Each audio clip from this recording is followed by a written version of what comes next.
Okay, this is Karen Aram. I'm here at Westside Park in Champaign, Illinois, where we're doing a protest against war, primarily hands-off Iran. And this is the Party for Socialism and Liberation in coordination with the UNAC, which is the United National Anti-War Coalition, which is doing this weekend across the nation.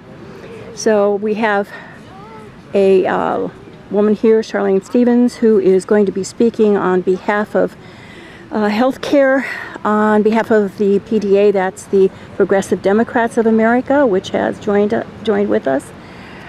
We have, I'm looking to see who else we have here. Well, we have David Green will be speaking on behalf of the Green Party, and probably aware. We have Doug, who's been protesting for many years now, holding the peace flag. He's also with AWARE, along with Midge O'Brien, who's with AWARE and the Green Party. And then we have Nick Goodell, Ashley Domek. The Party for Socialism and Liberation believes that socialism, the collective ownership of society's wealth and rational economic planning, is a solution to the environmental crisis, endless war, racism, and all the evils of capitalism and class society. We believe that in order to achieve socialism, a society of equality and plenty, we must have a revolution. The old order of competition, alienation, and oppression must be replaced by a new world of cooperation, sharing, and real equality. We have branches all over the United States and many friends around the world. We are building a party of revolutionaries to help make the people's dreams of peace and prosperity a reality. We hope you join us either as a member of the PSL or as a friend in the struggle. And many friends we have here today. We would like to thank the Democratic Socialists of America, the Green Party, the Progressive Democrats of America, AWARE, and many others and individuals for co-sponsoring and showing up today. Thank you. So we're going to get started. I'm going to say a few more words about the warmongering with Iran. And then some other speakers will come up, and then we're going to maybe, if there's time, practice some of our chants real quick right here, and then we're going to march again that shortened routes. Alrighty, so everybody can hear me, right? Yes. All right. Now, I want to be very clear about the history of this conflict between the U.S. and Iran. So the U.S. has been out to get Iran, and more specifically, the Iranian oil markets, for decades. After World War II, the U.S. CIA organized a coup d'etat which overthrew the Iranian Prime Minister Mohammad Mossadegh in 1953 because his government was attempting to nationalize Iranian oil and put the resources of Iran to work for the Iranians. The U.S. ruling class is then empowered and propped up the murderous dictatorial regime of Mohammad Reza Pahlavi, or the Shah of Iran. In 1979, the people of Iran had had enough with this U.S.-backed dictator. What started off as a series of funeral processions that kept getting larger turned into boycotts, massive economic strikes, and the organization of people power from below in many different forms. The Shah of Iran was overthrown in this People's Revolution of 1979, and the revolutionary government of Iran, later known as the Islamic Republic of Iran, or the Jamhuriya Islami Iran, took power. Whatever your criticisms of Iran may be, the three slogans of the revolution of 1979, independence, freedom, and Islamic Republic, or Istiqlal, Asadi, and Jamhuriya Islami, were all certainly achieved in 1979. The people threw out the U.S. profiteers, created their own independent government, and were able to more thoroughly engage with their religious and cultural identities than under U.S. occupation. Things that are ongoing today in Iran's intensely democratic mass political movements. But the U.S. couldn't bear this humiliating victory by a brown Islamic nation on the world stage. Our ruling class has backed Saddam Hussein of Iraq, the same man whose government we would overthrow in a disastrous and bloody war 20 years later in 2003, in his own disastrous and bloody war against Iran in the 1980s.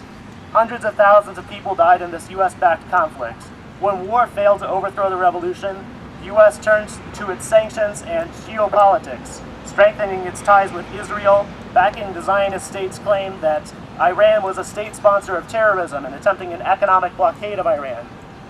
Now, the naked imperialism of the Trump administration is coming in full force, with the blaming of the bombing of 2 oil tankers a few weeks ago being laid on the Iranian government without a shred of evidence whatsoever. The U.S. ruling class is hungry to finish its long fight to overthrow the revolution of 1979 in Iran, and restore its place in Iranian markets however it can. It is our job as fellow revolutionaries and as comrades in the international struggle for socialism to uplift the Iranian revolution and defend it from the vicious sharks on Wall Street that are driving the U.S. war machine on a full tilt towards international bloodshed for their own profits. That's right. To the unabashed imperialism of the U.S. government, we say, hands off Iran! Hands off Iran! Hands off Iran! Hands off Iran! All right. We have now a few more speakers. So we have next Charlene Stevens of the Progressive Democrats of America. Charlene? Yeah. Right. And so you're so nifty. I thought, okay, I've got this on myself now. Okay. So you just hold the trigger? Okay. I can do Yeah, it. I was going to say. Thanks. Okay. Oh, okay. See? Huh. Oh, I like that. Thank you so much. Well, good afternoon. Oh, My name is so Charlene you want me Stevens, and Add something? I can do that. I've lived here for a long time. And I'm here Yeah, I to can do something represent like that. the Central Illinois cool. chapter of the Progressive Democrats of America. Opposing wars and occupations is Oh, at the yeah, founding boy. core of the PDA's national mission. Our bloated military budget would be much better spent fighting the climate change. This doggone phone is driving me insane. Okay, and climate change, climate emergency, ensuring universal health care, increasing equality, expanding voting rights, and erasing income inequality and systemic racism. Thank you. PDA is proud to have stellar anti-war leaders on our advisory board. The indomitable Republican Barbara Lee, Code Pink co-founder Medea Benjamin, and presidential candidate Representative Tulsi Gabbard. We work inside the Democratic Party to ensure the small d Democrat progressive grassroots values, and we work outside the Democratic Party with partners such as Code Pink, Food and Water Watch, Win Without War, and other organizations when encouragement from within is insufficient. I just think it's really important that we start and go forward here, and I appreciate your ears and your effort. Thank you so much. Thank you. Barbara Lee is not a Republican. No. Oh, no, did I say Republican? Yeah, I meant yeah. representative. I'm sorry. Represent. Yeah. It's okay. Yeah, Yeah. All right, next we have David Green representing the Green Party. And aware. And aware. Why don't I just project my voice here? No. No. Use the. Okay, okay, good. This is just an excerpt from a letter to the editor I had published a few months ago. I think it's obviously relevant. U.S. wars rightly became domestically unpopular subsequent to World War II. Since Vietnam, 1962 to 75, the rebellion of soldiers and civilians against that war and the implementation of a quote-unquote voluntary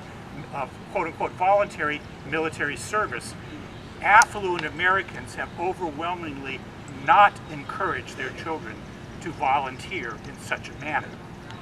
While there have always been social class divisions in relation to who serves and how they serve, these have become more obvious during 4 decades of radically increasing economic inequality.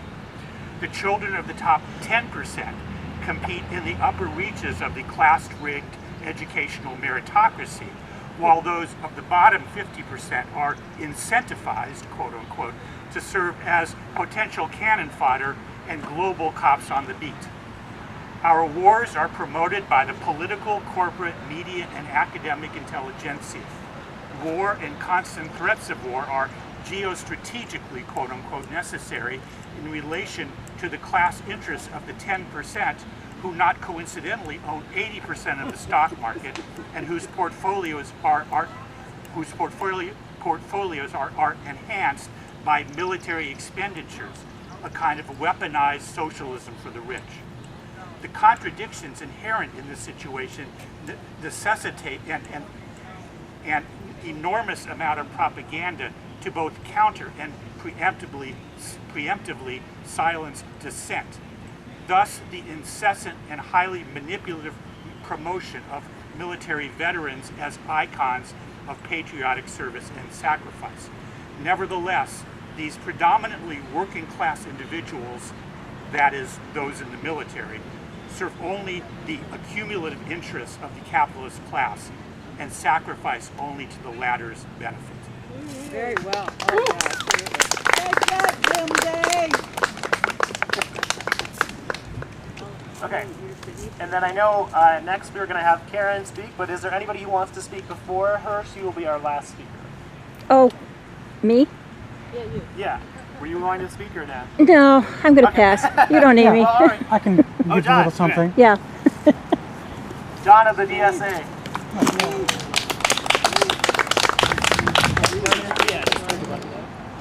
Right. Obviously, we all know the war is bullshit.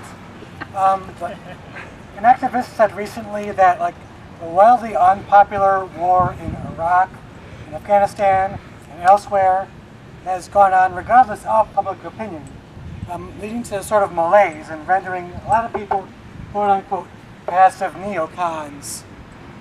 But I think here's an opportunity to show people that we don't have to be passive neocons. We can be active anti-imperialists and show others that it's okay to be that way.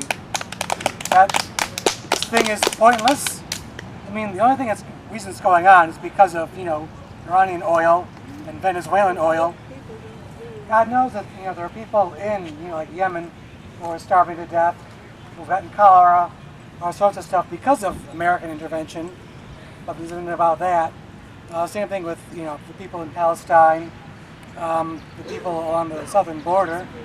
I mean, this isn't, something restricted to targets that, the America military machine wants to go after. But, we can go out there and show them a better way to live.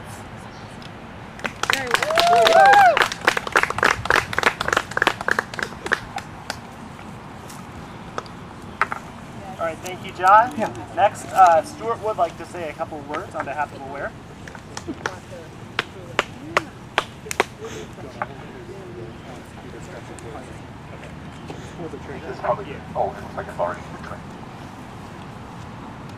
Just a couple of things to add. So we've been watching over the last most of 2 decades our country's continuous high-level war, preceded by 4 decades of low-level war. And the anti-war signs have rotted in the lawns from administration to administration to administration. War and imperialism is bipartisan, long-standing U.S. policy. And so people in the U.S., I mean, when I grew up, war did not feel normal. But to a lot of people now, like most of the people in college, we've been at war for your entire lives. And I'll just close by citing a comment from Chris Hedges. Lest war become normalized, we should recognize there is no such thing as limited war. War is industrial murder. That's what we face. Thanks.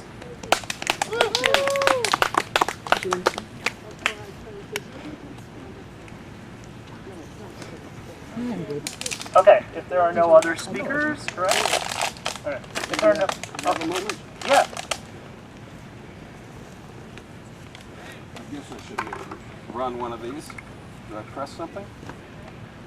Do I point this? I'm good. I just wanted to mention the scholar on Iran that I really like a lot, Gareth Porter. He's actually an alumni of the U of I, went over to Vietnam, and he has a book out called Manufactured Crisis. I almost slipped to a Chomskyism there. But he most recently has been agitating about this idea that the Iranians were killing U.S. soldiers when we were doing the shock and awe aftermath. And he points out that whatever you think about the Iranians, it wasn't in their to their benefits to arm the Sadrists. The Sadrists were in opposition to the pro-Iranian Iraqis. So whatever you think about their compunctions about doing such a thing, it wasn't the occasion for them to do it. So, but it's being used, and it was most recently used in testimony just this past week on Capitol Hill by some general or another. So I just commend his Twitter feed, Gareth Porter, and he's done a lot of great work on debunking commonplaces about Iran. Most recently was the supposed shoot down of the drone over international waters. Well, even in a New York Times article that he pointed out that has not been attended to at all, it's Orwellian, but it hasn't. It was admitted that there was also a NSA spy plane in the area that probably was over Iranian airspace, as it was likely that the drone was as well. And that was one reason why they didn't kill 150 Iranians, or whatever the number was quoted as. So there's an amazing amount of media distortion and malfeasance, it seems to me. It's just amazing that that item, which was in the middle of a New York Times article, is just not commented on, except for a voracious scholar like Gareth Porter. Thanks a lot. Stay cool.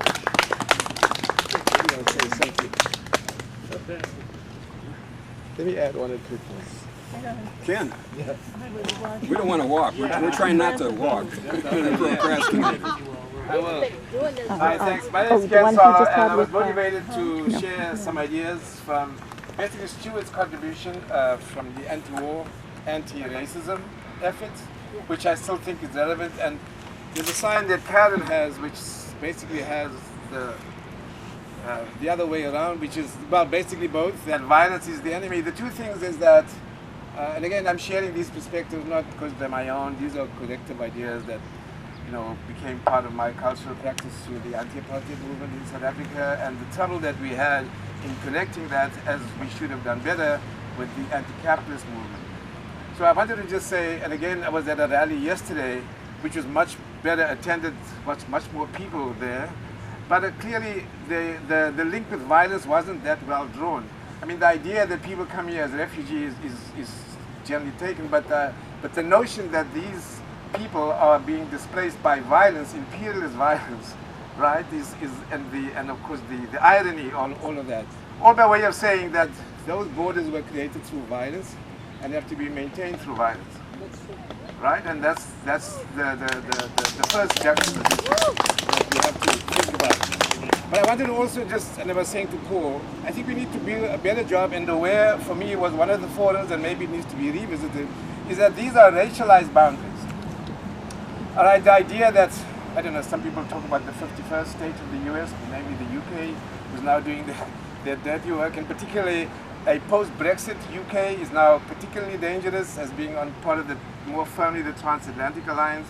But let's not fool ourselves. These colonial boundaries are deeply racialized, right? Mm-hmm. And what we are seeing here are the kind of whirlwind that's been sold by white supremacy, or the ideologies of white supremacy, started, of course, with European colonization. So the challenge I have for the activists here is to, in one case, better build out what I think is this united front that's needed, right, between, you know, all of the organizations. And these, it's not necessarily a popular front, but the notion that people can work together strategically on some issues.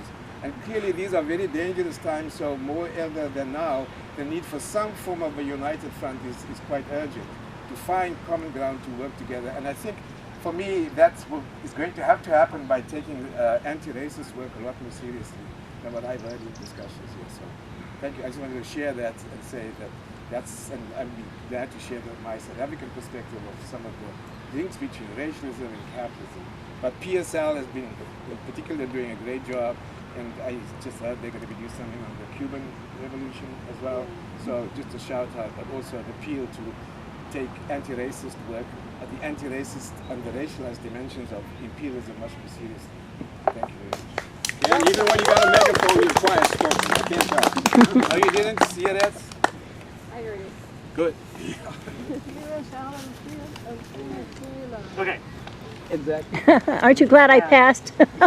And Ken reminded me too, the PSL will be having an event to commemorate the 26th of July movement, speaking of Cuba, which will be having an anniversary upcoming that will be celebrating the Cuban Revolution and all of its achievements under Fidel and his other amazing leaders. Anyone who wants Be sure to to tune into our help feeds, yourself. our social That's what it media stands for for. more info on that.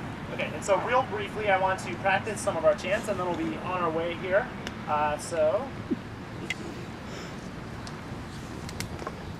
One of them will go, there will be a call and a response. I believe Ash will actually be leading the microphone chant, but I can practice the chants real quick.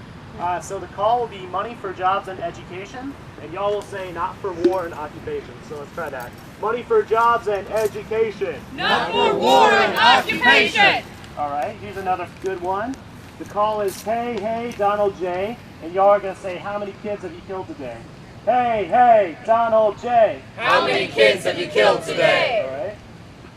All right. 1, 2, 3, 4, and then you say, we don't want your racist war. 1, 2, 3, 4. We don't want your racist war. All right, and then continuing that is 5, 6, 7, 8. Stop the killing, stop the hate. 5, 6, 7, 8. Stop the killing, stop the hate. When Iran is under attack, what do we do? And you'll say, stand up, fight back. When Iran is under attack, what do we do? Stand up, fight back. Ready? Here's one. We want justice, we want peace, and then y'all are going to say U.S. out of the Middle East. We want justice, we want peace. U.S. out of the Middle East. All right, and here's another good one. All right, not a penny, not a dollar, we won't pay for imperialist slaughter. Not a penny, not a dollar. We won't pay for imperialist slaughter. There we go. All righty. All right, so Ash is going to lead us, I think.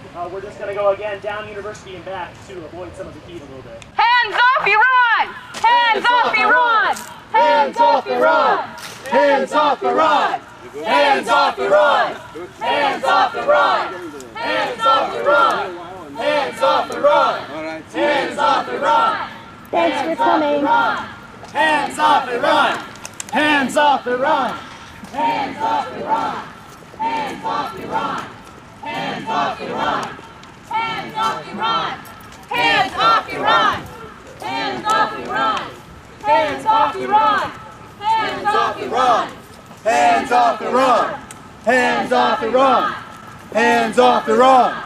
Hands off Iran! Hands off Iran! Hands off Iran! Hands off Iran! Put in the next one? Yeah. Okay. Hands off Iran! Hands off Iran!